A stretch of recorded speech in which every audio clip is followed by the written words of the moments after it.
Story time audio ബുക്സിലേക്ക് എല്ലാവർക്കും സ്വാഗതം. കമല ഗോവിന്ദ് എഴുതിയ നോവൽ പൊൻചിരാത്. അച്യുതൻകുട്ടി വേഗം ഒരു ടാക്സി വരുത്തി.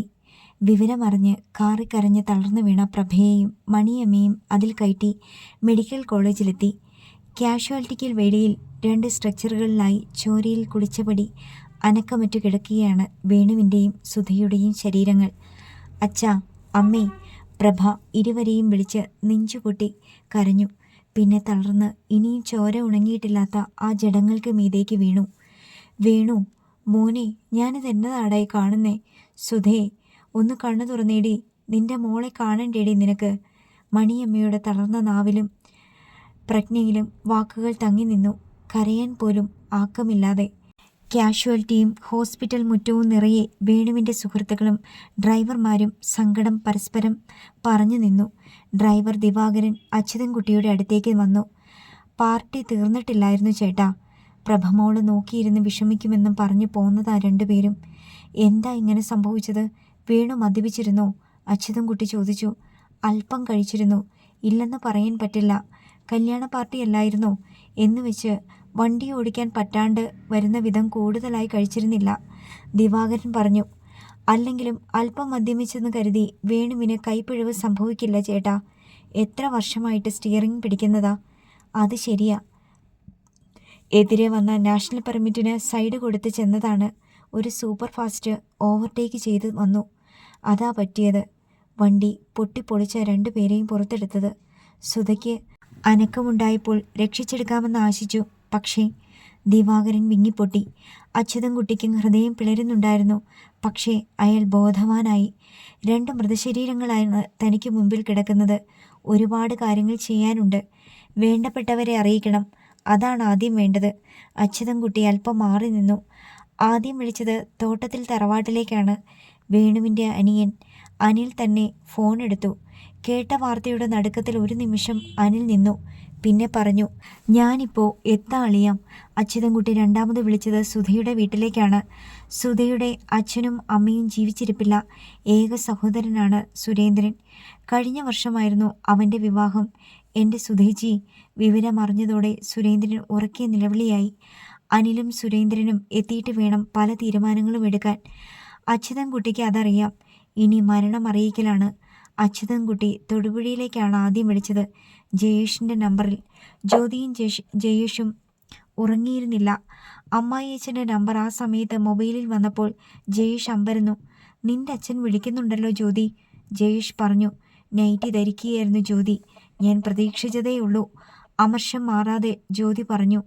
ദീപു ഏട്ടനും പ്രീത ചേച്ചിയും ഒക്കെ 2 ആളെയും നല്ലത് പറഞ്ഞിട്ടുണ്ടാവും.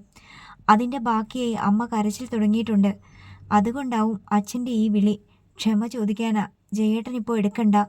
എടുക്കാതെ പിന്നെ? നേരം എടുത്തിട്ട് ഞാൻ വിളിച്ചോളാം. ബെല്ലടി ശബ്ദം നിന്നു.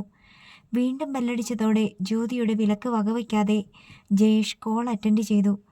കോൾ കട്ട് ചെയ്തിട്ട് അവൻ ഗൗരവത്തിൽ ജ്യോതിയെ നോക്കി. സ്വന്തം വീട്ടിൽ നിന്നും പാതിരാത്രി സമയത്ത് ഒരു കോൾ വന്നാൽ ഊഹം പറഞ്ഞ് അറ്റൻഡ് ചെയ്യാതിരിക്കരുത് ജ്യോതി. അച്ഛനോ അമ്മയ്ക്കോ പെട്ടെന്ന് എന്തെങ്കിലും ആവശ്യം വന്നിട്ടാണെങ്കിലോ? എന്തിനാ അച്ഛൻ വിളിച്ചത്?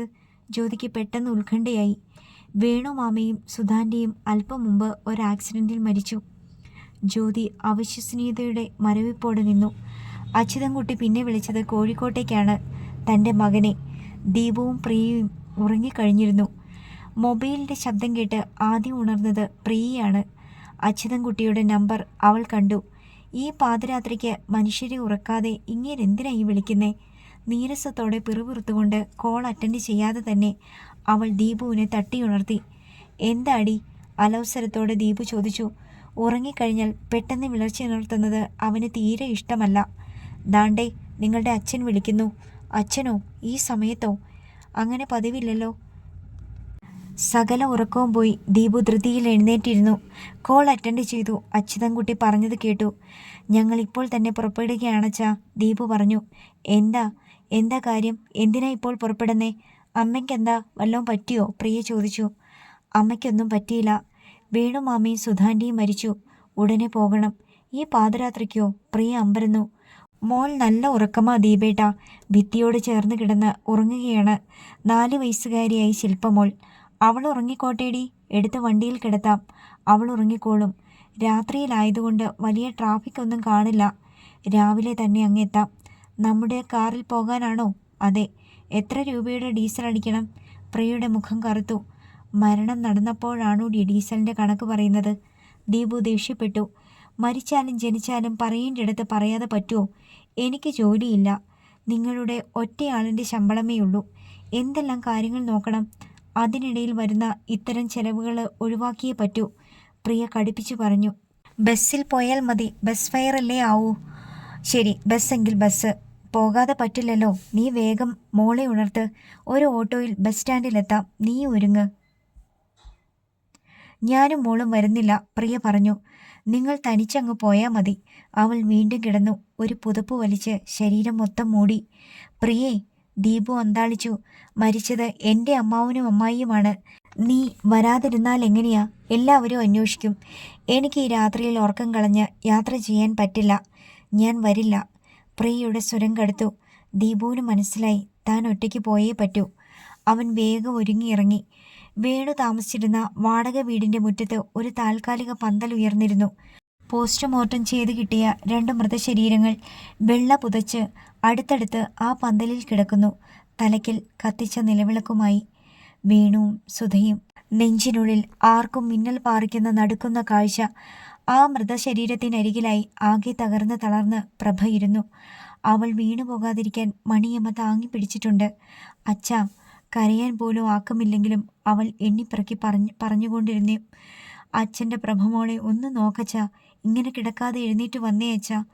അമ്മേ, എത്ര രാത്രിയായാലും വന്ന് എന്നെ കൂടെ കൊണ്ടുപോകാമെന്ന് പറഞ്ഞതല്ലേ അമ്മേ? എന്നിട്ട് എന്നാ അമ്മേ വരാത്തത്? എന്നാ അമ്മേ പ്രഭാമോളെ കൊണ്ടുപോകാതെ ഒറ്റയ്ക്ക് പോയത്? പൊന്നുമോളെ. മണിയമ്മ അവളെ പൊതിഞ്ഞു പിടിച്ച് സമാധാനിപ്പിക്കാൻ നോക്കി. മതി മോളെ പറഞ്ഞതും കരഞ്ഞതും. ഇങ്ങനെ സങ്കടപ്പെടാതെ. നീ ഒന്ന് സമാധാനിക്കും മോളെ. മണിയാൻറ്റി. പ്രഭ പൊട്ടിക്കരഞ്ഞു. എന്തിനാ മണിയാൻറ്റി എന്നെ പിടിച്ചു നിർത്തിയേ? അല്ലെങ്കിൽ അച്ഛനും അമ്മയും പോയപ്പോൾ എനിക്കും ആ കൂടെ പോകാമായിരുന്നു ആൻറ്റി. അവളുടെ ശബ്ദം പതറിപ്പിടഞ്ഞു. മിഴികൾ കാട്ടാറ് പോലെ പൊട്ടിയൊഴുകി. മോളെ. പ്രഭയുടെ തൊട്ടരികിൽ തന്നെ ഇരിക്കുകയായിരുന്നു അനിലിൻ്റെ ഭാര്യ സുമ. അച്ഛൻ്റെയും അമ്മയുടെയും ആത്മാവിനു വേണ്ടി പ്രാർത്ഥിക്ക്.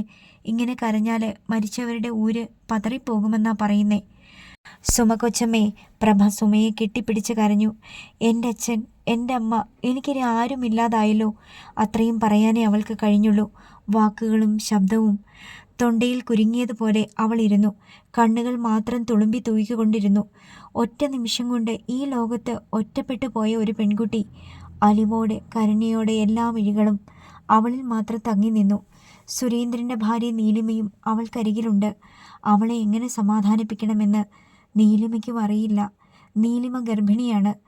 ഓർക്കാപ്പുറത്ത് വെള്ളിടി വെട്ടിയ ഒരു നടുക്കം അത് ആരിൽ നിന്ന് വിട്ടുപോയിട്ടില്ല. അച്യുതൻകുട്ടി അനിലിനെയും സുരേന്ദ്രനെയും വിളിച്ചു നിർത്തി. പ്രീത ദുബായിൽ നിന്നും വരുമെന്ന് പ്രതീക്ഷിക്കേണ്ട. മറ്റാരും അകലേന്ന് വരാനില്ലാത്ത സ്ഥിതിക്ക് നമ്മൾ ഇനി കാത്തിരിക്കണോ? അയാൾ ചോദിച്ചു. ഒരേ ഒരു സഹോദരിയുടെ വേർപാട് സഹിക്കാവുന്നതല്ല. എങ്കിലും സുരേന്ദ്രൻ തലയാട്ടിക്കൊണ്ട് പറഞ്ഞു. ഇനി കാത്തിരിക്കേണ്ട, കാര്യങ്ങൾ തുടങ്ങാം. ഇത് വാടക വീടല്ലേ. ഇവിടെ അടക്കം നടത്താൻ ഉടമസ്ഥൻ സമ്മതിച്ചെന്ന് വരില്ല. നമുക്ക് തോട്ടത്തിൽ വീട്ടിലേക്ക് ബോഡികൾ എടുക്കാം അനിലേ. ഇതിൻ്റെ ഉടമസ്ഥൻ പത്മൻ ചേട്ടൻ എനിക്കറിയാവുന്ന ആളാ. സംസ്കാരം ഇവിടെ വെച്ച് നടത്തിക്കൊള്ളാൻ സമ്മതിച്ചിട്ടുണ്ട്. മണ്ണിൽ ചിത കൂട്ടരുതെന്നേ ഉള്ളൂ, അനിൽ പറഞ്ഞു. പിന്നെ ഞാൻ മൊബൈൽ ക്രീമിറ്റോറിയത്തിന് പറഞ്ഞിട്ടുണ്ട്. 2 എണ്ണം ഇപ്പോഴെത്തും. മൊബൈൽ ക്രീമിറ്റോറിയം 6 അടി നീളത്തിൽ മണ്ണിൽ കുഴിക്കാതെ മണ്ണിന് മുകളിൽ തന്നെ ചിത ഒരുക്കാവുന്ന വലിയ ഇരുമ്പ് പെട്ടി. ഒരു തരം ഫർണസ്. അതിനുള്ളിൽ വിറകും തൊണ്ടും ചിരട്ടയും ഒക്കെ വയ്ക്കാം. മൃതശരീരം വെച്ച് ചടങ്ങനുസരിച്ച് തീ കൊളുത്താം. ചടങ്ങുകൾ അവസാനിക്കുമ്പോൾ ക്രിമിറ്റോറിയം മാറ്റി അതിൽ നിന്നെടുക്കുന്ന എല്ലിൻ പൊടിയും ചാരവും ഒക്കെ നദിയിൽ ഒഴുക്കാം. എല്ലാം ശുഭം. എങ്കിൽ പിന്നെ അങ്ങനെ ആയിക്കോട്ടെ, അച്യുതൻകുട്ടി പറഞ്ഞു. അത് വേണ്ട, സുരേന്ദ്രൻ ഗൗരവത്തിൽ പറഞ്ഞു. മുണ്ടക്കയത്ത് എനിക്ക് മണ്ണുണ്ട്. എൻ്റെ അച്ഛനെയും അമ്മയും അടക്കിയതിൻ്റെ അരികിൽ ഞാൻ എൻ്റെ പെങ്ങളെയും അടക്കിക്കൊള്ളാം. അച്യുതൻകുട്ടി അമ്പരന്നു. അപ്പോൾ വേണുവിനെയോ? അളിയൻ്റെ തറവാട്ടിൽ മണ്ണുണ്ടല്ലോ, പിന്നെന്താ? അത് നടക്കില്ല, അനിൽ തീർത്തു പറഞ്ഞു. തറവാടിൻ്റെ വീതമൊക്കെ ചേട്ടന് നേരത്തെ കൊടുത്തതാ. അറിയാൻ മേലാത്ത ബിസിനസ് ചെയ്ത് ഒക്കെ വിറ്റു തുളച്ചു. ഇനിയിപ്പോൾ ശവം എൻ്റെ പറമ്പിലോട്ട് കെട്ടിപ്പെറുക്കാൻ എനിക്ക് പറ്റില്ല, അനിൽ അരിശത്തോടെ പറഞ്ഞു. ചേട്ടനാണല്ലോ എന്നോർത്ത് ശവം സംസ്കരിക്കാൻ വേണ്ട ഏർപ്പാടുകൾ ചെയ്തു. അത് വേണ്ടെന്നുണ്ടെങ്കിൽ പറഞ്ഞേക്ക്, ഞാൻ പോയേക്കാം. അനിലിൻ്റേത് ഒട്ടും മനുഷ്യപ്പറ്റില്ലാത്ത സ്വഭാവമാണെന്ന് എല്ലാവർക്കും അറിയാം. ഒരു കാര്യത്തിലും ഒരു വിട്ടുവീഴ്ചയും വീണ്ടും വിചാരവും ഉണ്ടാവുകയില്ല. തർക്കമായപ്പോൾ ദീപുവും ജയേഷും ജ്യോതിയും ഒക്കെ ഇടപെട്ടു. തറവാട്ടിൽ കൊണ്ടുപോയി മണ്ണിൽ കുഴിയെടുത്തിട്ടായാലും ചിത കത്തണമെങ്കിൽ വിറക് അടുക്കി തന്നെ വേണം, ദീപു പറഞ്ഞു. ഇരുമ്പ് പെട്ടിക്കുള്ളിലും അത് തന്നെയാ ചെയ്യുന്നേ, പിന്നെന്താ? ജ്യോതിയും ജയേഷും അത് തന്നെ ആവർത്തിച്ചു. വേണുവിൻ്റെ സുഹൃത്തുക്കൾ ഇടപെട്ടു. നിങ്ങളൊക്കെ എന്നാ മനുഷ്യരാ, ഇങ്ങനെ കണ്ണിച്ചോരയില്ലാതായി പോയല്ലോ. ഇതുവരെ ഒരുമിച്ച് ജീവിച്ചോരാ, മരിച്ചത് ഒരുമിച്ച്. ഇനിയിപ്പോൾ ഒരാളെ തോട്ടത്തിൽ വീട്ടിലോട്ടും ഒരാളെ മുണ്ടക്കൈത്തോട്ടും കൊണ്ടുപോയി പിരിച്ച് സംസ്കരിക്കണോ? ഇവിടെ തന്നെ ഒരുമിച്ച് നടത്തിയാൽ പോരെ? ഒടുവിൽ അത് തന്നെ തീരുമാനമായി. അനിലിൻ്റെ മുഖം തെളിഞ്ഞു. പക്ഷേ സുരേന്ദ്രന് ദേഷ്യമായി. തീരുമാനം എടുക്കാനും നടത്താനും ആളുണ്ടെങ്കിൽ പിന്നെ അങ്ങനെ തന്നെ നടക്കട്ടെ, ഞാൻ പോകുക. പ്രഭയുടെ അടുത്തിരിക്കുകയായിരുന്നു ഗർഭിണിയായ നീലിമ. അവൻ ചെന്ന് നീലിമയെ പിടിച്ചെഴുന്നേൽപ്പിച്ചു. വാടി, പോകാം. ആരൊക്കെ തടഞ്ഞിട്ടും സുരേന്ദ്രൻ സഹോദരിയുടെയും അളിയൻ്റെയും ശവസംസ്കാരം ബഹിഷ്കരിച്ച് പോകുക തന്നെ ചെയ്തു. ക്രീമിറ്റോറിയങ്ങൾ വന്നു. അതിനുള്ളിൽ വേണുവിനും സുധയ്ക്കും ചിതയൊരുങ്ങി. അച്ഛൻ്റെയും അമ്മയുടെയും ശരീരങ്ങളിൽ തീ ആളിപ്പടരുന്നത് കണ്ടതോടെ പ്രഭ ബോധം കെട്ട് വീണു. ദീപുവും ജ്യോതിയും ജയേഷും യാത്ര പറയാൻ ചെല്ലുമ്പോൾ മണിയമ്മ പ്രഭയുടെ മുറിയിലായിരുന്നു. ബോധം വീണ്ടെടുത്ത പ്രഭ തളർന്ന് അവരുടെ മടിയിൽ കിടക്കുകയായിരുന്നു. എന്താ മോനെ പോകാൻ ഇത്ര ധൃതി? മണിയമ്മ മകനോട് ചോദിച്ചു. കോഴിക്കോട് വരെ എത്തണ്ടേമേ? ദീപു ചോദിച്ചു. പ്രിയയും മോളെയും കൂടെ കൊണ്ടുവരാമായിരുന്നില്ലേ മോനെ? മോളെ ഒന്ന് കാണാൻ കൊതിയായി. മോൾക്ക് പനിയാമേ, അതാ അവരെ കൊണ്ടുവരാഞ്ഞത്.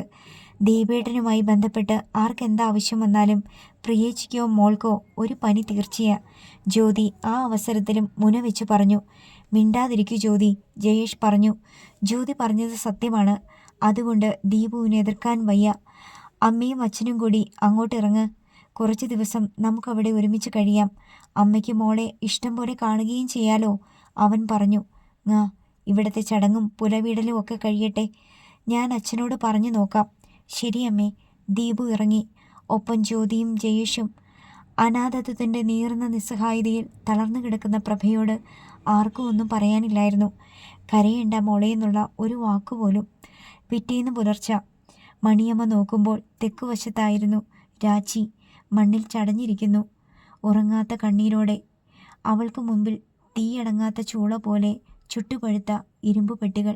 മോളെ, മണിയമ്മ അവളെ പിടിച്ചെഴുന്നേൽപ്പിച്ചു. എന്തിനാ ഇവിടെ ഇങ്ങനെ ഇരിക്കുന്നേ? എന്നെ തനിച്ചാക്കി പോകാൻ പേടിയാന്നും പറഞ്ഞ് എവിടെ പോയാലും അച്ഛനും അമ്മയും എന്നെയും കൂടെ കൊണ്ടുപോകുമായിരുന്നു. എന്നിട്ട് ഇപ്പോൾ മാത്രം കൊണ്ടുപോയില്ലല്ലോ മണിയാൻറ്റി. പ്രഭ അവരെ കെട്ടിപ്പിടിച്ചു കരഞ്ഞു. എനിക്കിനി ആരാ മണിയാൻറ്റി ഉള്ളത്? അമ്മയുടെ ഉള്ളിൽ ആ ചോദ്യം ശൂലം പോലെ തറഞ്ഞു നിന്നു. എന്തു മറുപടിയാണ് അവർ പറയുക? വേണു സ്വന്തമായി 1 സെന്റ് ഭൂമി വാങ്ങിയിട്ടില്ല, സ്വന്തമായി വീടില്ല, സമ്പാദ്യമായി 10 രൂപ പോലുമില്ല. പ്രഭ ഇനി എവിടെ താമസിക്കും? എങ്ങനെ ജീവിക്കും? അനിലും സുമയും മകൻ നന്ദുവും വേഷം മാറി ഇറങ്ങി വന്നു. നിങ്ങൾ പോകുവാണോ? മണിയമ്മ അന്താളിച്ചു. മോന് സ്കൂളിൽ പോകണം ചേച്ചി, സൗമ്യ പറഞ്ഞു. അവൻ 10ാം ക്ലാസ്സിലല്ലേ? സഞ്ജയനവും പുലവീടലും ഒക്കെ നടത്തണ്ടേ അനിലേ? അച്യുതൻകുട്ടി അങ്ങോട്ട് വന്നു. മരിച്ചതിൻ്റെ 5ാം ദിവസം ആത്മാക്കൾക്ക് ബലിതർപ്പണം തുടങ്ങണം. അതാണ് സഞ്ജയനം. 16ാം ദിവസം പിണ്ടച്ചോറ് ഉരുട്ടിവെച്ച് നീറ്റൊഴുക്കിൽ മുങ്ങിയാണ് പുലവീടൽ. രണ്ടും അത്യാവശ്യമായി നടത്തിയേ തീരൂ.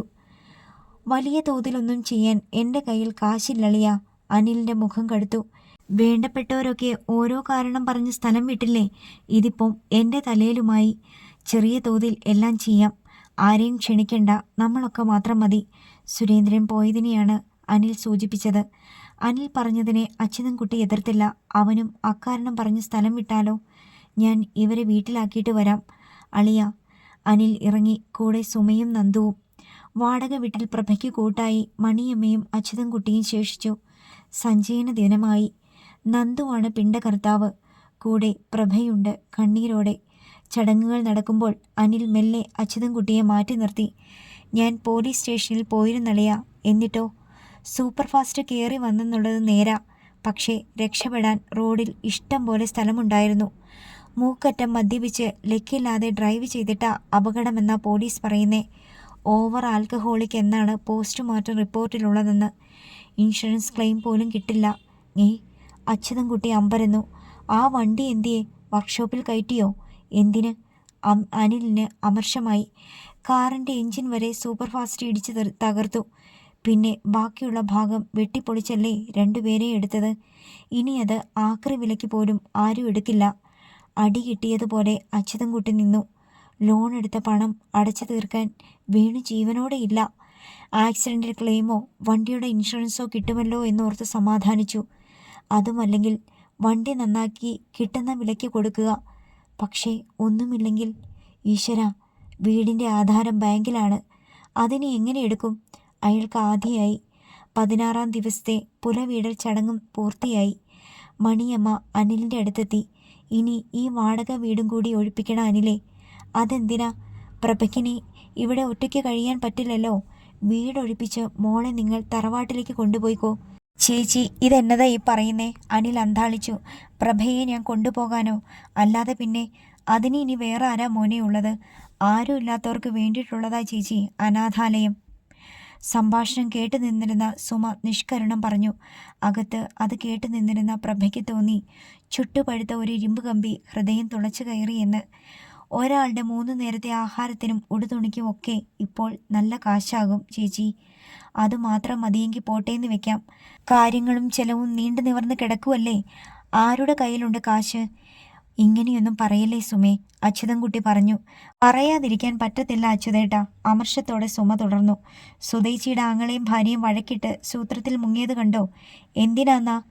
ഈ ബാധ്യത പേടിച്ച് തന്നെയാ. അച്യുതൻകുട്ടിക്കും തോന്നി അത് ശരിയാണെന്ന്. ജീവിച്ചിരുന്നപ്പോൾ ആരെയെങ്കിലും വകവയ്ക്കുമായിരുന്നോ വേണിച്ചേട്ടൻ? എന്നെ കണ്ണെടുത്താൽ കണ്ടുകൂടായിരുന്നു. ഭാര്യയും മകളെയും കൂട്ടി ഒക്കെ ധാരാളിച്ച് കളഞ്ഞു.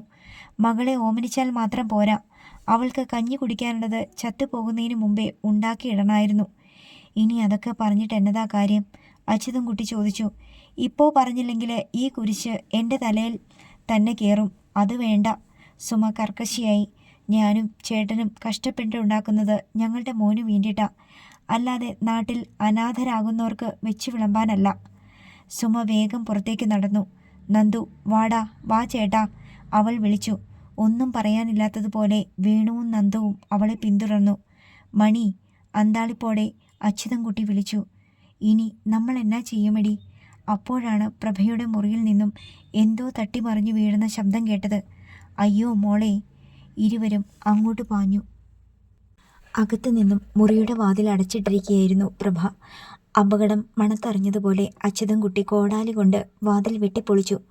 ഫാനിൽ കെട്ടിയ സാരി തുമ്പിൽ തൂങ്ങിപ്പിടയ്ക്കുകയായിരുന്നു പ്രഭ. എൻ്റെ മോളെ! നെഞ്ചിൽ തല്ലി മണിയമ്മ അലറി വിളിച്ചു. ഓടിക്കൂടിയ അയൽക്കാരും കൂടി ചേർന്ന് സാരി മുറിച്ച് പ്രഭയെ താഴെ ഇറക്കി ഹോസ്പിറ്റലിൽ എത്തിച്ചു. Karthika nursing home. കാഷ്വാലിറ്റിയിൽ ഡ്യൂട്ടിയിലുണ്ടായിരുന്ന ഡോക്ടർ നിശാന്ത് പ്രഭയെ പരിശോധിച്ചു. കഴുത്തിൽ സാരിയുടെ കെട്ട് അല്പം മുറുകിയിട്ടുണ്ട്. അതാണിങ്ങനെ ശ്വാസം തള്ളുന്നത്. ഒന്ന് സ്കാൻ ചെയ്യട്ടെ, എന്നിട്ടേ പറയാൻ പറ്റൂ, ഡോക്ടർ പറഞ്ഞു. ശരി ഡോക്ടർ. പ്രഭയെ കാഷ്വാലിറ്റിയിൽ നിന്ന് സ്കാനിംഗ് റൂമിലേക്ക് മാറ്റി. മണിയമ്മയും അച്യുതൻകുട്ടിയും വെളിയിൽ കാത്തിരുന്നു. അപ്പോഴാണ് ജ്യോതിയുടെ കോൾ എത്തിയത്. എന്താ മോളെ, അമ്മയും അച്ഛനും എവിടാ? വീട്ടിലെ ലാൻഡ് ഫോണിൽ വിളിച്ചിട്ട് ആരും എടുക്കുന്നില്ലല്ലോ. 16 അടിയന്തരവും പുലവിടലും ഒക്കെ കഴിഞ്ഞില്ലേ? അച്ഛനും അമ്മയും ഇപ്പോഴും അവിടെ തന്നെയാണോ? ഞങ്ങൾ ഹോസ്പിറ്റലിലാ മോളെ. എന്നാ പറ്റി? ആർക്കാ അസുഖം? അമ്മയ്ക്കാണോ? അമ്മയ്ക്ക് അസുഖമൊന്നുമില്ല. പ്രഭമോള് ഒരബദ്ധം കാട്ടി. അബദ്ധമോ? നടന്ന സംഭവങ്ങൾ അച്യുതൻകുട്ടി വിവരിച്ചു. കൊള്ളാം, എന്നാ അഹങ്കാരമായിരുന്നു വേണുമാമയ്ക്ക്. ലോകം കാൽ കീഴിലാണെന്നായിരുന്നു വിചാരം. ചത്തുപോയപ്പോൾ കണ്ടില്ലേ, കാൽ കാശിൻ്റെ വകയില്ല മകൾക്ക് കഞ്ഞി കുടിക്കാൻ. അവൾ ചാകാൻ തീരുമാനിച്ചത് വെറുതെയല്ല. നീ എന്തിനാ മോളെ വിളിച്ചത്? അത് ജ്യോതി തെല്ലും അടിച്ചു. കാറ് വാങ്ങാനായി 1 ലക്ഷം രൂപയെങ്കിലും കിട്ടുമോ എന്നറിയാനാണ് അവൾ വിളിച്ചത്. പക്ഷേ സന്ദർഭം മോശം. ഞാൻ വിശേഷങ്ങൾ അറിയാൻ വെറുതെ വിളിച്ചതാച്ചാ. ജ്യോതി മണിയമ്മയെ കൂടി വിളിച്ച് വിശേഷങ്ങൾ ചോദിച്ചിട്ട് കോൾ കട്ട് ചെയ്തു. അല്പം കഴിഞ്ഞതും ദീപു വിളിച്ചു. ജ്യോതി സഹോദരനെ വിളിച്ച് വിവരം ധരിപ്പിച്ചിട്ടുണ്ടാകും. വേണു മാമയ്ക്ക് ഇങ്ങനെ തന്നെ വേണം. സുരേന്ദ്രൻ ചേട്ടനും കൊച്ചമ്മാമയും കൈയൊഴിഞ്ഞു പോയല്ലോ. ദീപു ചോദിച്ചു. എന്തൊരഹന്തയായിരുന്നു വേണുമാമന്. ആള് പോയില്ലേടാ, ഇനിയിപ്പോൾ അതൊക്കെ പറഞ്ഞിട്ടെന്താ കാര്യം? കാര്യമുണ്ട്, ദീപു ഗൗരവത്തിൽ പറഞ്ഞു. സുരേന്ദ്രൻ ചേട്ടനും കൊച്ചമ്മാമയും അങ്ങനെ രക്ഷപ്പെട്ടു പോകണ്ട. അച്ഛൻ അവരെ വിളിക്ക്. രണ്ടാളും വന്നു കഴിയുമ്പോൾ അമ്മയും വിളിച്ച് അച്ഛൻ വീട്ടിലോട്ട് പോര്. അതെന്തിനാടാ? ഇല്ലെങ്കിൽ അവർ കൈയൊഴിഞ്ഞ ആ കുരിശ് അച്ഛൻ്റെ തോളത്തിരിക്കും. അച്യുതൻകുട്ടി അന്താളിച്ചു. മകൻ പറയുന്നതിലും കാര്യമുണ്ടല്ലോ. ഡോക്ടർ നിങ്ങളെ വിളിക്കുന്നുണ്ട്. പെട്ടെന്ന് ഒരു സിസ്റ്റർ പുറത്തേക്ക് വന്നു പറഞ്ഞു. അച്യുതൻകുട്ടി കോൾ കട്ടാക്കി. മണിയമ്മയും കൂട്ടി കാഷ്വാലിറ്റിയിലെ ഡ്യൂട്ടി റൂമിലേക്ക് ചെന്നു. സ്കാനിങ്ങിൽ പ്രോബ്ലംസ് ഒന്നുമില്ല കേട്ടോ. ഇപ്പോൾ ശ്വാസം മുട്ടൽ കുറഞ്ഞു, ഡോക്ടർ പറഞ്ഞു. എങ്കിൽ ഞങ്ങൾക്ക് പോകാമോ ഡോക്ടർ? മണിയമ്മ ആശ്വാസത്തോടെ ചോദിച്ചു. പോകാറായില്ല. ശ്വാസം മുട്ടൽ കുറഞ്ഞിട്ടുണ്ടെങ്കിലും ECG പ്രോബ്ലം ഒബ്സർവ് ചെയ്യാനുണ്ട്. ഇത്രയും വെയിറ്റ് കഴുത്തിൽ തൂങ്ങിയതല്ലേ. മാത്രമല്ല ആഹാരം കഴിക്കാഞ്ഞിട്ടാവും. ബോഡി വളരെ വീക്കാണ്. ട്രിപ്പിടണം. ഒരു റൂമിലേക്ക് കുട്ടിയെ മാറ്റുകയാണ്. നാളെയോ മറ്റന്നാളോ പോകാം. അതുപോരെ? മതി, അച്യുതൻകുട്ടിക്ക് പറയേണ്ടി വന്നു. അതുമാത്രമല്ല, ഡോക്ടർ തുടർന്നു, പോലീസിൽ ഇൻഫോം ചെയ്തിട്ടുണ്ട്. അവർ വരട്ടെ. കുട്ടിയുടെ മൊഴിയെടുക്കാനുമുണ്ട്. പോലീസോ? മണിയമ്മ വിരണ്ടു. പേടിക്കാനൊന്നുമില്ല. കുട്ടിയുമായി നിങ്ങൾ ഓടി വന്നപ്പോൾ ഞാൻ അറ്റൻഡ് ചെയ്തെങ്കിലും സൂയിസൈഡ് അറ്റംപ്റ്റ് അല്ലേ. പോലീസിൽ അറിയിക്കേണ്ടത് ഫോർമാലിറ്റിയാണ്. അത് ചെയ്തെന്നേയുള്ളൂ. അച്യുതൻകുട്ടി തലയാട്ടി. എങ്കിലും അയാൾക്ക് തോന്നിപ്പോയി മൊത്തം പുലിവാലാണെന്ന്. പ്രഭയെ 108 നമ്പർ റൂമിലേക്ക് മാറ്റി. വൃത്തിയുള്ള റൂം. രോഗിക്കുള്ള ബെഡ് കൂടാതെ ബൈസ്റ്റാൻഡേഴ്സിന് വേണ്ടിയും ബെഡുണ്ട്. ടേബിളും അലമാരിയും ഒരു കസേരയും ഉൾപ്പെടെ എല്ലാ സൗകര്യങ്ങളുമുണ്ട്. പ്രഭ ബെഡിൽ കിടന്നു. കടുത്ത വെയിലിൽ പാറപ്പുറത്ത് വീണ് തളർന്ന ചെണ്ടുമല്ലിപ്പൂവ് പോലെ. കൈത്തണ്ടയിലെ വെയിനിൽ ഡ്രിപ്പ് സൂചി വെച്ച IV സെറ്റ്. അപ്പോഴാണ് SI ആൻ്റണിയും കോൺസ്റ്റബിൾ രമേശും വന്നത്. അച്യുതൻകുട്ടിയെയും പ്രഭയെയും അവർ തിരിച്ചറിഞ്ഞു. അന്ന് ആക്സിഡൻറ്റിൽ മരിച്ചവരുടെ കുട്ടിയാണല്ലേ? അതെ സർ, അച്യുതൻകുട്ടി സമ്മതിച്ചു. അവർ മരിച്ച സങ്കടത്തിലാണ് മോൾ ഇങ്ങനെ ഒരു കടുങ്കൈ ചെയ്തത്. എന്തിനാ കുട്ടി ഇങ്ങനെ ഒരു അബദ്ധം ചെയ്തത്? വളരെ സൗമ്യതയോടെ SI പ്രഭയെ നേരിട്ടു. പൊട്ടിക്കരച്ചിലായിരുന്നു അവളുടെ ഉത്തരം. അതിനിടയിൽ വാക്കുകൾ തെറിച്ചു. എനിക്ക് ആരുമില്ല സാറേ. അച്ഛനും അമ്മയും പോയതോടെ ജീവിക്കാൻ വഴിയില്ലാതായി. അന്തി ഉറങ്ങാൻ വീടില്ല. അച്ഛൻ്റെയും അമ്മയുടെയും അടുത്തേക്ക് തന്നെ പോകാമെന്ന് കരുതിപ്പോയി. അതാ ഞാൻ. വീണ്ടും കരച്ചിൽ തന്നെ. മരിക്കാൻ പെട്ടെന്ന് കഴിയും കുട്ടി, SI പറഞ്ഞു. ഒരു കയറിൻ തൊട്ടോ സാരിത്തുമ്പോ മതി. പക്ഷേ ജീവിക്കാൻ ഇത്തിരി പാടാണ്. അധ്വാനിക്കാൻ മനസ്സുള്ള ആർക്കും ഇവിടെ ജീവിക്കാൻ. മനസ്സിലായോ? അവൾ ശബ്ദിച്ചില്ല. മിഴികൾ പൂട്ടി. മിഴികൾക്കിടയിലൂടെ ഉള്ളിലെ വേദനയും സങ്കടവും 2 തുള്ളികളായി പുറത്തേക്ക് ഈർന്നു വന്നു. നിങ്ങൾ ഈ കുട്ടിയുടെ ആരാണ്? SI മണിയമ്മയോട് ചോദിച്ചു. എൻ്റെ അങ്ങളയുടെ മോള സാറേ. ആ കുട്ടി ആകെ പതറിപ്പോയിട്ടുണ്ട്. ഇനിയും ബുദ്ധിമോശം കാട്ടാതെ ശ്രദ്ധിച്ചോണം. ശരി സാറേ, മണിയമ്മ സമ്മതിച്ചു. ASIയും കോൺസ്റ്റബിളും പുറത്തേക്കിറങ്ങി ഡോക്ടറുടെ റൂമിലേക്ക് പോയി. അച്യുതൻകുട്ടി അന്താളിച്ച് നിൽക്കുകയായിരുന്നു. നീ ഇങ്ങ് വന്നേ മണി. അയാൾ മണിയമ്മയുടെ കൈന്മേൽ പിടിച്ച് പുറത്തെ വരാന്തയിലേക്ക് മാറി നിന്നു. ആ സാർ എന്നതാടി പറഞ്ഞിട്ട് പോയത്? പ്രഭേ, ഇനി നമ്മൾ നോക്കണമെന്നാണോ? മണിയമ്മയുടെ മുഖം ദീനമായി. എടി, വീട് അടച്ചിട്ടേച്ച് നമ്മൾ ഇതിൻ്റെ പുറകെ ഇറങ്ങിയിട്ട് ദിവസം കുറച്ചായി. നിനക്ക് വല്ലതും ഓർമ്മയുണ്ടോടി? പിന്നില്ലാതെ. കോഴികളൊക്കെ ആ പറമ്പിൽ തന്നെ ഉണ്ടോ അതോ വല്ലവൻ്റെയും വയലിലോ എന്തോ? നട്ടിരിക്കുന്ന പച്ചക്കറിയൊക്കെ നശിച്ചു കാണും. കുഞ്ഞുങ്ങളെപ്പോലെ നോക്കിയാലേ അതൊക്കെ നേരാവണ്ണം നിൽക്കൂ. അച്ചുവേട്ടൻ എന്നാ വീട്ടിലേക്ക് ചെല്ല്, മണിയമ്മ മടിയോടെ പറഞ്ഞു. നീ ഇല്ലാതെയോ? അയാൾക്ക് ഈർഷ്യയായി. നീ ഇല്ലാതെ ഞാൻ തന്നെ അങ്ങോട്ട് ചെന്നിട്ട് എന്നാ ചെയ്യാനാ? അയാൾക്ക് മണിയമ്മയെ പിരിഞ്ഞു നിൽക്കാൻ വയ്യ. മണിയമ്മ വിളമ്പിക്കൊടുത്താലേ അയാൾക്ക് വയറ് നിറയൂ. മണിയമ്മ എണ്ണ തലയിൽ വെച്ച് കൊടുത്താലേ അയാൾക്ക് കുളിക്കാൻ പറ്റൂ. എല്ലാം മണിയമ്മയ്ക്കും അറിയാം. എന്നാൽ പിന്നെ ഒരു കാര്യം ചെയ്യാം, മണിയമ്മ പറഞ്ഞു. എന്നതാ? നീ പറ. ഡിസ്ചാർജ് ആകുമ്പോൾ നമുക്ക് പ്രഭമോളെ കൂടി നമ്മുടെ വീട്ടിലേക്ക് കൊണ്ടുപോകാം. പഷ്ട്. അച്യുതൻകുട്ടിയുടെ ഭാവം മാറി. നീ എന്നാ മണി, മദർ തെരേസയ്ക്ക് പഠിക്കുവാണോ? മണിയമ്മയുടെ മുഖം വാടി. എടി, ഇതുപോലെ നിൽക്കക്കള്ളിയില്ലാത്ത സാഹചര്യം പറഞ്ഞ് വേണു ഒരിക്കൽ വന്നു. നീ അപ്പോൾ അങ്ങ് ഏറ്റെടുത്തു. അങ്ങനെ വീടും പറമ്പും പണയപ്പെടുത്തി 8 ലക്ഷം രൂപ എടുത്ത് കാറ് വാങ്ങാൻ കൊടുത്തത്. ഇപ്പോൾ എന്തായി? അതെൻ്റെ തലയിലായില്ലേ? ഇങ്ങനെയൊക്കെ വരുമെന്ന് ഞാൻ ഓർത്തില്ലല്ലോ. മണിയമ്മ സങ്കടപ്പെട്ടു. നീ ഓർത്തില്ലടി, ഞാനും ഓർത്തില്ല. നമ്മളൊരു ഉപകാരം ചെയ്തതാ. പക്ഷേ ഇനി എന്നതാ വഴി? അച്യുതൻകുട്ടി തുടർന്നു. പിള്ളേര് 3 പേരും ഇതുവരെ അറിഞ്ഞിട്ടില്ല. ഞാൻ സമ്പാദിച്ചതാ. എന്നാലും അവർക്ക് അവകാശപ്പെട്ടതല്ലേ. അത് അതുങ്ങൾ അറിയുന്നതിന് മുൻപേ ആ കടം എങ്ങനെയെങ്കിലും വീട്ടിയിട്ട് ആധാരം തിരിച്ചെടുക്കണം. അതിനുള്ള വഴി ആലോചിച്ച് ഞാൻ തല പുകയ്ക്കുക. അതിൻ്റെ ഇടയിൽ ആ പുതിയ വയ്യാവേലി. മണിയമ്മയ്ക്കും കണ്ണു നിറഞ്ഞു. 2 പെമ്പിള്ളേരെ മാന്യമായി കെട്ടിച്ചു വിട്ടതോടെ അടിവേര് പറഞ്ഞു നിൽക്കുക ഞാൻ. എന്തു പാടുപെട്ട ആ കടം വീട്ടുന്നതെന്ന് നിനക്കും അറിയാം. ഇനിയിപ്പോൾ ഇവളെയും കൂടി ഏറ്റെടുത്താൽ ഞാൻ എന്നാ ചെയ്യും? നീ തന്നെ പറ. ഒരു വഴിയില്ലെന്ന് മണിയമ്മയ്ക്കും അറിയാം. അതുമാത്രമല്ല, നമ്മുടെ 3 മക്കളും വിളിച്ച് എനിക്ക് താക്കീത് തന്നിട്ടുണ്ട്. മണിയമ്മ അച്യുതൻകുട്ടിയെ നോക്കി. ഈ ബാധ്യത നമ്മൾ ഏറ്റെടുക്കാൻ പാടില്ലെന്ന് പ്രീതയും പറഞ്ഞോ? മണിയമ്മ അന്താളിച്ചു. എടി, നമ്മുടെ കയ്യിലുള്ള ഓരോ പൈസയ്ക്കും എന്നും നമ്മുടെ മക്കൾക്ക് മാത്രമാ അവകാശവും അധികാരവും. അതിന്മേൽ വന്ന് ഒരു ഉറുമ്പ് കടിച്ചാലും അവരത് സഹിക്കേലടി. എന്നാ പിന്നെ ഒരു കാര്യം ചെയ്താലോ? എന്നതാ? നീ പറ കേൾക്കട്ടെ.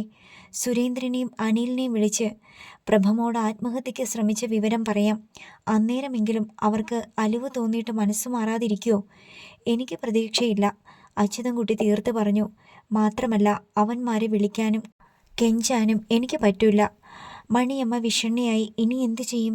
അച്യുതൻകുട്ടിയും 3 മക്കളും ഒരുപോലെ എതിർത്താൽ തനിക്കൊന്നും ചെയ്യാൻ കഴിയില്ല. ഭർത്താവിനെയും മക്കളെയും അനുസരിച്ചേ ശീലമുള്ളൂ. എതിർത്ത് ശീലിച്ചിട്ടില്ലവർ. പക്ഷേ പ്രഭയെ ഹോസ്പിറ്റലിലോ ഒറ്റയ്ക്ക് വാടക വീട്ടിലോ ഉപേക്ഷിച്ച് പോകാനും മണിയമ്മയ്ക്ക് വയ്യ. അച്യുതൻകുട്ടിയും മണിയമ്മയും തിരികെ റൂമിൽ ചെല്ലുമ്പോൾ ഒരു സിസ്റ്റർ ബെഡിനടുത്തുണ്ട്. ഡ്രിപ്പ് സ്റ്റാൻഡിൽ നിന്ന് തീർന്ന ബോട്ടിൽ മാറ്റി മറ്റൊന്നിടുകയാണ്. ഇനിയുണ്ടോ സിസ്റ്റർ?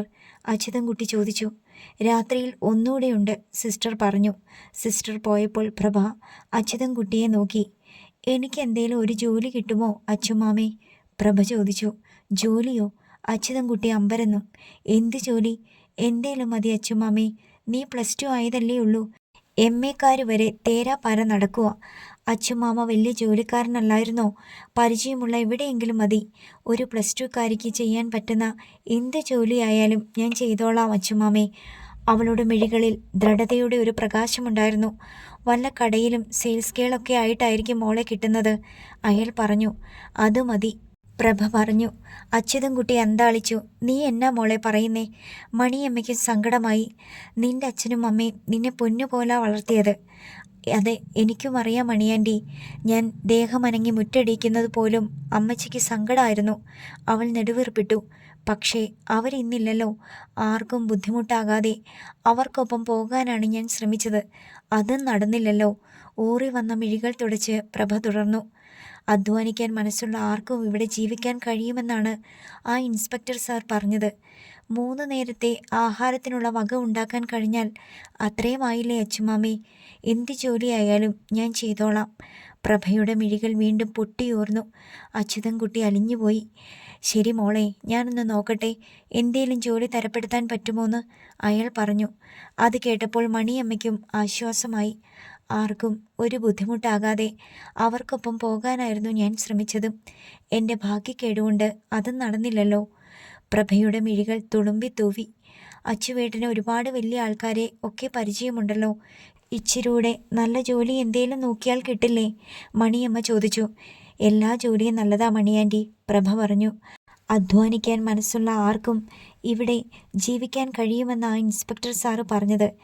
എൻ്റെ 3 നേരത്തെ ആഹാരത്തിനുള്ള വക ഉണ്ടാക്കാൻ പറ്റിയാൽ അത്രയും ആയില്ലേ അച്ചുമാമേ? അതിൽ കുറച്ച് എനിക്ക് വേണ്ടി മറ്റുള്ളവർ ബുദ്ധിമുട്ടിയാൽ മതിയല്ലോ. എന്ത് ജോലിയായാലും സാരമില്ല അച്ചുമാമേ, ഞാൻ ചെയ്തോളാം. പ്രഭയുടെ മിഴികൾ രണ്ടും ആർത്തു പെയ്തു. അച്യുതൻകുട്ടി അലിഞ്ഞുപോയി. ഞാനൊന്ന് നോക്കാം മോളെ, നിനക്ക് പറ്റിയ എന്തേലും ജോലി തരപ്പെടുത്താൻ പറ്റുമോന്ന് അയാൾ സമ്മതിച്ചു. പ്രഭയുടെ മിഴികൾ കണ്ണീരിനുറവിനിടയിലും തിളങ്ങി. മണിയമ്മയ്ക്കും ആശ്വാസമായി. അച്യുതൻകുട്ടി അത്രയെങ്കിലും സമ്മതിച്ചല്ലോ. പിറ്റേന്ന് ഡോക്ടർ നിഷാന്ത് റൗണ്ട്സിന് വന്നപ്പോൾ പ്രഭയെ പരിശോധിച്ചു. ഇപ്പോഴെങ്ങനെയുണ്ട്? ക്ഷീണമൊക്കെ പോയോ? ഡോക്ടർ ചോദിച്ചു. പോയി, പ്രഭ സമ്മതിച്ചു. ഇനി ഇങ്ങനെയുള്ള അബദ്ധമൊന്നും ചെയ്യരുത് കേട്ടോ, ഡോക്ടർ പറഞ്ഞു. പ്രഭ മുഖം കുനിച്ചു. മരണം പതിയിരിക്കുന്ന രോഗങ്ങളുമായി ഞങ്ങളുടെ മുൻപിൽ ഓരോരുത്തരും എത്തും. എന്തു പാടുപെട്ടും എത്ര പ്രാർത്ഥിച്ചും ആണെന്നോ ഞങ്ങൾ അവരുടെ ജീവൻ പിടിച്ചു നിർത്താൻ ശ്രമിക്കുന്നത്. പക്ഷേ എത്ര ആരോഗ്യമുള്ള കുട്ടിയാണ് നീ, എന്നിട്ട് നീ ബുദ്ധിമോശം ചെയ്യാൻ ശ്രമിച്ചു. പെട്ടെന്നുണ്ടായ സങ്കടത്തിന് ഞാൻ നെവർ മൈൻഡ്. ഡോക്ടർ നിഷാന്ത് അവളുടെ സങ്കടം കണ്ട് തോളിൽ തട്ടിക്കൊണ്ട് പറഞ്ഞു. ചീറപ്പ്. കേസ് ഷീറ്റിൽ എഴുതിക്കൊണ്ട് ഡോക്ടർ പറഞ്ഞു, ഇനി നിനക്ക് വീട്ടിൽ പോകാം കേട്ടോ. വീട്ടിൽ പോകാമെന്ന്? ഏത് വീട്? പ്രഭ പകച്ചിരുന്നു. അച്ഛനും അമ്മയും പോയ അന്ന് തന്നെ സുരമ്മാമ തന്നെ കൈയൊഴിഞ്ഞു. അമ്മയോട് സുരമ്മാമയ്ക്ക് എന്തിഷ്ടായിരുന്നു. പക്ഷേ നീലി ആൻറ്റി വന്നതോടെ തുടങ്ങിയതാണ് സുരമ്മാമയിൽ മാറ്റങ്ങൾ. ഇപ്പോഴത് പൂർത്തിയായി. അനിൽ കൊച്ചച്ചയും സുമ കൊച്ചമ്മയും തനിക്ക് നേരെ ഇനി നോക്കാൻ പോലും വരില്ല. വാടക വീട്ടിൽ ഇനി തുടരാൻ പറ്റില്ല. പിന്നെ ഏത് വീട്? പ്രഭ മുഖമുയർത്തി നോക്കി. മുറിക്കുള്ളിൽ അച്യുതൻകുട്ടിയോ മണിയമ്മയോ ഉണ്ടായിരുന്നില്ല. പ്രഭ ഇരു കൈകൾ കൊണ്ടും മുഖം പൊത്തിപ്പിടിച്ചു. ഈ ലോകം മുഴുവനും തൻ്റെ ഒപ്പം ഉണ്ടെന്ന് കരുതിയിരുന്നു 16 ദിവസം മുമ്പ്. ഇപ്പോഴോ ഒപ്പം ആരുമില്ല, ഒന്നുമില്ല. എത്ര പെട്ടെന്നാണ് വിധി മാറ്റിമറിഞ്ഞത്. സിസ്റ്റർ കൊടുത്ത ഡിസ്ചാർജ് ഷീറ്റിൽ പറഞ്ഞിരുന്ന ബില്ല് അത്രയും കൗണ്ടറിൽ അടച്ചിട്ട് അച്യുതൻകുട്ടി വരുമ്പോൾ വരാന്തയിലെ തൂണിൽ ചാരി വാടിയ മുഖത്തോടെ നിൽക്കുകയായിരുന്നു മണിയമ്മ. നീ എന്നാടി മുറിയിന്ന് പുറത്തിറങ്ങി നിൽക്കുന്നേ? നിനക്കെന്നാ പറ്റി? അച്യുതൻകുട്ടി ചോദിച്ചു. ഒന്നും പറ്റിയില്ല. ഒന്നും പറ്റിയില്ലേ? പിന്നെന്നാടി നിന്റെ മുഖം വാടിയിരിക്കുന്നേ? അത് മണിയമ്മ തെല്ലുമടിച്ചു. എങ്കിലും സ്വരം താഴ്ത്തിക്കൊണ്ട് പറഞ്ഞു, ഞാൻ പ്രഭയെക്കുറിച്ച് ഓർക്കുമായിരുന്നു. എന്തോന്ന്? അവളെ ഡിസ്ചാർജ് ആക്കിയില്ലേ? അവൾ എങ്ങോട്ട് പോകുമെന്ന്. മണിയമ്മയ്ക്ക് സങ്കടം വന്നു. നമ്മൾ എന്നാ ചെയ്യാനാണെന്ന് ആലോചിക്കുമായിരുന്നു. എന്നാ ചെയ്യാനാടി? അച്യുതൻകുട്ടി ചോദിച്ചു. പൂച്ചക്കുഞ്ഞോ പട്ടിക്കുഞ്ഞോ ആണോ കാട്ടിൽ കൊണ്ടു ചെന്നങ്ങ് കളയാൻ? അല്ലല്ലോ, ഇതൊരു മനുഷ്യക്കുഞ്ഞല്ലേ, പോരാഞ്ഞിട്ട് പെൺകൊച്ചും. അയാൾ ആലോചനയോടെ പറഞ്ഞു. 2 പെൺകൊച്ചുങ്ങൾ നമുക്കും ഉള്ളതല്ലേ. മറ്റുള്ളവരെ കൈമലർത്തിയതുപോലെ നമുക്കങ്ങനെ ചെയ്യാൻ പറ്റുമോടി? അതല്ല ചേട്ടാ, നമ്മുടെ 3 മക്കളും വിലക്കിയ സ്ഥിതിക്ക്. മക്കൾ വിലക്കി, അത് ശരിയാ എന്ന് കരുതി ഹോസ്പിറ്റലിൽ നിന്ന് ഇറങ്ങുന്ന പെൺകൊച്ചിനെ വാടക വീട്ടിലേക്ക് കൊണ്ടുപോയി തള്ളിയിട്ട് നമുക്ക് പോകാൻ പറ്റുമോടി? അങ്ങനെ പോയാൽ പിന്നെ നിനക്ക് മനസ്സമാധാനത്തോടെ ഒരു പിടി ചോറുണ്ണാൻ പറ്റുമോടി? ഇല്ല. നിനക്ക് പിന്നെ ഉറങ്ങാൻ പറ്റുമോടി? ഇല്ല. മണിയമ്മ സത്യം പറഞ്ഞു. നിന്റെ മുഖത്തെ സങ്കടവും കണ്ണീരും കണ്ട പിന്നെ ഉണ്ണാനും ഉറങ്ങാനും എനിക്കും പറ്റുകയില്ലടി, നിസ്സഹായതയോടെ അച്യുതൻകുട്ടി പറഞ്ഞു. അപ്പോൾ പിന്നെ വരുന്നതങ്ങ് വരട്ടെ പ്രഭമോളെ, നമുക്ക് നമ്മുടെ വീട്ടിലേക്ക് കൊണ്ടുപോകാം. നേരാണോ? മണിയമ്മയ്ക്ക് വിശ്വസിക്കാൻ കഴിഞ്ഞില്ല. പിന്നല്ലാതെ, പിള്ളേര് ചോദിക്കുമ്പോഴല്ലേ അന്നേരം എന്തേലും പറഞ്ഞ് പിടിച്ചു നിൽക്കാമടി മണി. പിന്നെ തന്തയും തള്ളയുമില്ലാത്ത ആ കൊച്ചിന് 3 നേരവും ഇത്തിരി കഞ്ഞി കൊടുത്തെന്ന് വെച്ച് നമ്മളും നമ്മുടെ പിള്ളേരും അങ്ങനെ പാപ്പരായി പോകുവല്ലടി. അതുപോരെ? മണിയമ്മയുടെ ഹൃദയം തണുത്തു. ആ നിമിഷത്തിൽ അച്യുതൻകുട്ടിയോട് അവർക്ക് ഒരുപാട് സ്നേഹം തോന്നിപ്പോയി. മുറിക്കുള്ളിൽ വാതിലിനപ്പുറത്ത് നിന്ന് ആ സംഭാഷണം കേൾക്കുന്നുണ്ടായിരുന്നു പ്രഭ. അവളുടെ മിഴികളിൽ 2 തുള്ളി ഇറുന്നു വന്നു നിന്നു. അടരാൻ പാകത്തിൽ അച്യുതൻകുട്ടിയുടെ പാദങ്ങളിലേക്കുള്ള അർച്ചനയായിരുന്നു അത്. അടുത്ത ഭാഗം നാളെ.